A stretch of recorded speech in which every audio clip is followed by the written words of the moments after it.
You know that specific kind of loneliness, the kind you feel when you're at a really loud party. You're holding a drink, you're surrounded by people talking and laughing, maybe even people you know, but you just feel completely invisible. Right. Or maybe it's not a party. You're just scrolling on your phone at 11 p.m. and you're technically connected to the whole planet, but you feel this profound, hollow isolation. It's the paradox of our age, isn't it?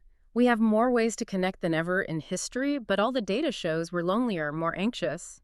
But that feeling itself, it's not new. And that is exactly where we're starting today. We're looking at this classic commentary by a figure named Master Tanluan. The text is called Praise of 12 Light Buddha. Right. And I have to admit, when I first saw that title in our research, I thought, okay, this is going to be dense, a heavy religious scripture. Well, it is a religious text from the 6th century. It's a pure land Buddhist text that breaks down the nature of enlightenment. But the reason we're diving in isn't for the dogma. It's because Master Tanluan is acting almost like a systems architect. He takes this huge concept of salvation, or, just relief from suffering, and breaks it down into 12 distinct qualities. He calls them lights. And what blew my mind reading this is how scientific the metaphors feel. It's not just flowery language. He goes from physics-defying ideas to really specific psychological antidotes. It's almost like a diagnostic manual for your mind. Exactly. He's trying to explain how a limited human mind can connect to something unlimited, and he uses these metaphors to bridge that gap. So our mission today is to unpack these 12 lights and see if this ancient framework can help us understand why we feel so disconnected. And to kick it all off, the source uses a comparison that, and I'm not joking, is basically Wi-Fi. It really is. It's the perfect analogy, especially for this distinction the text makes between body light and heart light. Okay, so let's set the scene. Imagine that room full of people again. The source says the body light of the Buddha is like the Wi-Fi signal itself. Right. It's omnipresent. It's bouncing off the walls. It's passing through your body. It's filling every single inch of that space. You are physically bathed in the signal. You can't escape it. You can't. But, and this is the key part, just because the signal is there doesn't mean you can check your email. You could be standing right next to the router and still be totally offline. The presence of the signal, that's the body light. It's the potential. But the actual connection, the active link that transmits data, that's what the text calls the heart light. There's a visual in our notes that shows this so well. It's a beam of light hitting a group of people. Most of them are just sitting there. They're in the glow, but they look totally checked out. They have full bars, but they're not logged in. Exactly. But then you have a few people who are chanting, and the diagram shows this specific direct beam connecting to them. They're logged on. And the source is explicit. It says there's a password to bridge that gap between body light and heart light. And the password is Namo Amitabha, which is the name of Amitabha Buddha. The argument is that the signal, the body light, is always doing the work. It's always broadcasting. But the heart light only engages when you input the password. So it's the difference between potential connection and actual connection. So let's assume we've put in the password. We are on the network. What are we actually connecting to? Because the text breaks this down, and the first few don't sound like religion. They sound like astrophysics. We have infinite light, boundless light, and unimpeded light. These three really lay the groundwork for what you could call the physics of spirituality. And we have to start with infinite light, or Wuliang Wang.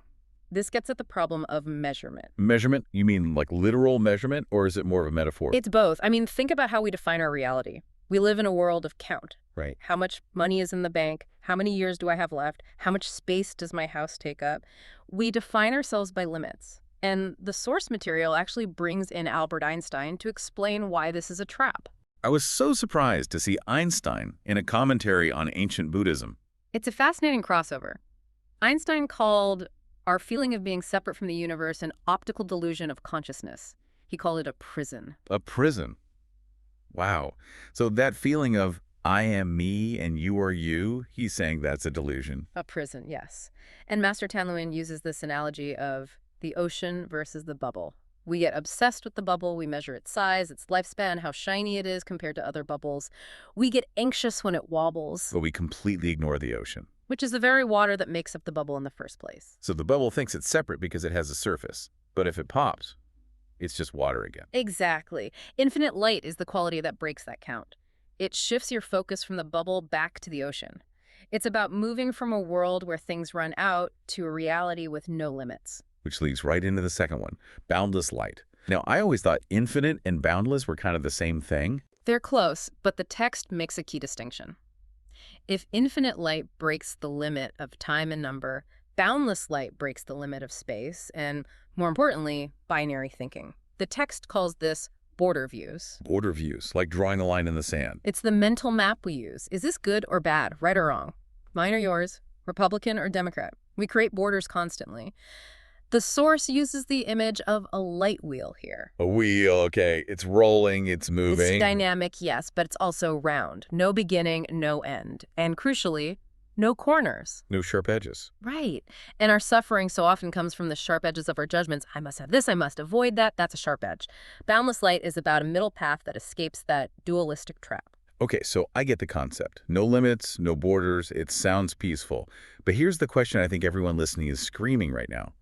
If this light is everywhere, like the Wi-Fi signal, why don't I see it? Why isn't my life full of light? That is the million-dollar question. And it brings us to the third quality, unimpeded light. This one feels like a paradox. Unimpeded means nothing can stop it. It goes through walls, mountains, anything. But the source asks my exact question. If it's unimpeded, why don't I see it? And the answer is a little tough to hear. The source uses two analogies. First, the blind man and the sun. The sun is shining everywhere, blasting light. But if a blind man looks up, he sees nothing. So the problem is with the receiver, not the transmitter. Exactly. The sun isn't holding back light from him. He just can't receive it. The second analogy is even more visceral. A rock in the rain. Okay. Imagine a huge downpour. The ground gets soaked. The trees get soaked. But you take a solid, dense rock, you crack it open after the storm, and the inside is bone dry. It's not that the rain wasn't wet enough, the rock was just too hard. And the text says this hardness, this blindness, is our own doubt, our own ego. The interference in the signal is us. We're the ones blocking the unimpeded light. So the physics are set. The energy is infinite, boundless, and unimpeded. But we are the rocks. We have these obstacles. And this is where the text just shifts gears completely. It moves from physics to medicine. The next set of lights are presented as antidotes to the three poisons: anger, greed, and ignorance. And this is where the imagery gets so vivid. Valid. Let's start with the antidote for anger and fear. It's called joyous light. Yeah, and to explain it, the notes use the vine and honey parable. Oh, this story. I read it 3 times, and it's the most stressful thing I've read all week. It's a complete nightmare scenario. It's supposed to be. It's a classic depiction of the human condition designed to wake you up. Okay, so for anyone who hasn't heard it, there's a man running across a plain, being chased by a man-eating tiger. He runs to a cliff, sees a vine, and jumps, grabbing the vine to swing over the edge. So far, so good. He's escaped the immediate danger. But then he looks down. At the bottom of the cliff waiting for him were 3 dragons. So tiger above, dragons below, hanging by one vine. And then it gets even worse. It does. 2 mice, one black and one white, start chewing on the vine where it's attached. The source says this is day and night, time eating away at your life. He's in imminent danger from every possible angle. The past is chasing him, the future's waiting to eat him, and time is running out. This is our constant state of anxiety. Yeah. But then He sees a beehive in the tree above. A single drop of honey falls. He sticks out his tongue, catches it, and in that moment of sweetness, he forgets everything. he forgets the tiger. The tiger, the dragons, the mice, he is totally consumed by that one drop of honey. And that's the danger of the mundane world. We're surrounded by these huge threats, but we get distracted by tiny, fleeting pleasures. That's terrifying. Because it's so true. We scroll, we shop, we binge-watch shows just to ignore the tigers. Yeah. So how does joyous light fix this? Is it just better honey? No, it offers a different kind of safety. The source contrasts this with the story of the dove. Right. A dove is chased by a hawk. It hides in the shadow of an arhat, a kind of saint. But the text says the dove is still trembling. It's safe, technically, but the dove feels the traces of unease the arhat still carries. The arhat has removed the tiger, but not the root of fear.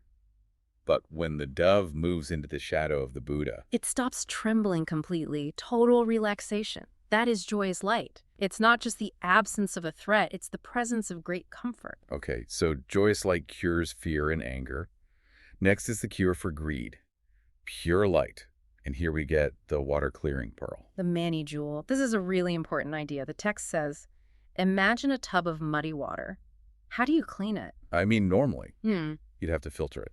Or let it sit for days until the dirt settles. It's a lot of work. It's effort. And that's like trying to fix your own greed through self-help or discipline. I'll be better, I'll stop wanting things. It's exhausting, and stirring it up can just make it muddier. The grind of self-improvement. Right. But the legend of the water-clearing pearl says if you just throw this jewel into the muddy water, the water instantly becomes clear. Instantly. The mechanism isn't clean yourself up so you're worthy of the light. It's let the light in, and the light does the cleaning. That's a huge shift. We're always taught we have to fix ourselves first. This is saying the peace is the fix. Exactly. The light is the cleaning agent. It neutralizes the greed because you suddenly have something more valuable than anything you were grasping for. And finally, in the antidotes, we have wisdom light for ignorance. And I love the distinction here between cleverness and wisdom. We conflate them all the time. Our society prizes cleverness. But the source defines cleverness as calculation. Knowing when to advance, when to retreat, how to maximize profit. It's strategy. Which is useful. You need it to survive. You do. But the text argues that cleverness just reinforces the ego. It makes the bubble harder. True wisdom, it says, is knowing emptiness and non-self. It's realizing the bubble is just water. And that leads to this paradoxical idea in the text, the return to foolishness. Yes, it's a great concept. In this tradition, high intellectual arrogance is a barrier. It's the rock that keeps the rain out. But simple trust, which looks like foolishness to a clever person, is the highest wisdom. So the person who stops overthinking and just inputs the password is wiser than the philosopher who spends 50 years analyzing the router. It's the wisdom to stop calculating and just connect. Okay, so we have the physics, we have the antidotes, but there's still this lingering anxiety. I know I have it. It's the fear of dropping the call. What if I lose the signal? What if I'm not spiritual enough to maintain this? That's a very real fear. We are inconsistent, and that's where unceasing light comes in. It addresses that fear of interruption. The source uses a biological analogy I found really touching, the mother fish. It's beautiful, isn't it? The text describes a mother fish protecting her eggs through a frozen winter. The water is freezing, she can't physically touch them or warm them, so how do they survive? It says she protects them through mental focus or memory. She never forgets them. Right.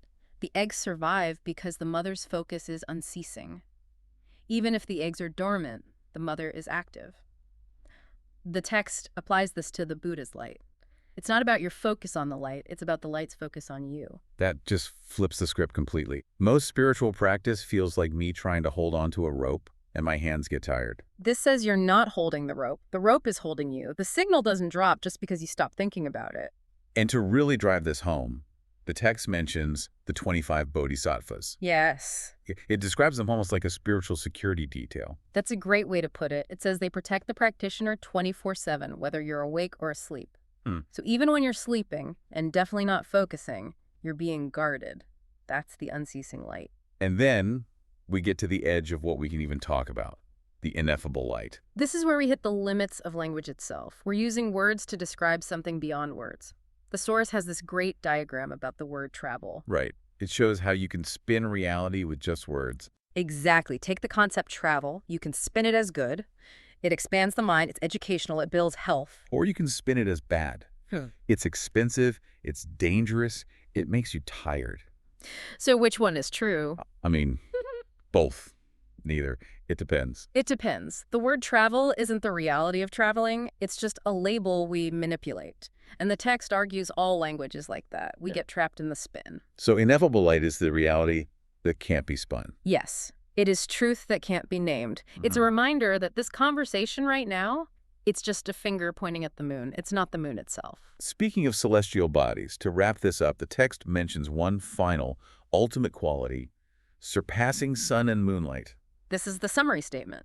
Think about sunlight. It creates shadows. It can't penetrate walls. And it only works during the day. Right. If you're in a cave at midnight, the sun is useless. But the spiritual light is different. It creates no shadows. It doesn't favor one person over another. It penetrates matter, like the Wi-Fi signal. And it works in the darkness, in our darkest psychological states. It brings us back to that final image in the notes about naturalness. Because after all this, I feel like I need to do something. Find the password. Clean my rocks. But the text seems to suggest just relaxing. Master Tanluan compares it to the seasons. Autumn leaves falling, spring flowers blooming. A tree doesn't struggle to make its leaves fall. And a flower doesn't strain to make its petals open. It just happens. It happens because the conditions are right. The conclusion is that receiving this light, connecting to the signal, isn't about striving or struggle. It's a natural process. Once the seed is there and the light is there, growth happens on its own. It's a comforting thought. We spend so much energy struggling, calculating, trying to protect our little bubble in the ocean. We do. And maybe the first step is just realizing the struggle itself might be the interference. Before we go, I want to leave our listener with one more thought from the source that really stuck with me. We talked about the Einstein quote, but the source also mentions the summer bug. Ah, yes. The insect born in summer that dies in autumn. The text says, if you try to tell a summer bug about ice, it just won't believe you. It has no reference point. Its reality is heat and greenery. It would probably tell you that you're insane, that ice is impossible. So if language is a trap, and our senses are as limited as that summer bug, here's the question. What optical delusions are you currently accepting as absolute reality? What is the ice that you don't believe in simply because you haven't seen it yet? That is the question to carry with you. Thanks for diving deep with us. Until next time.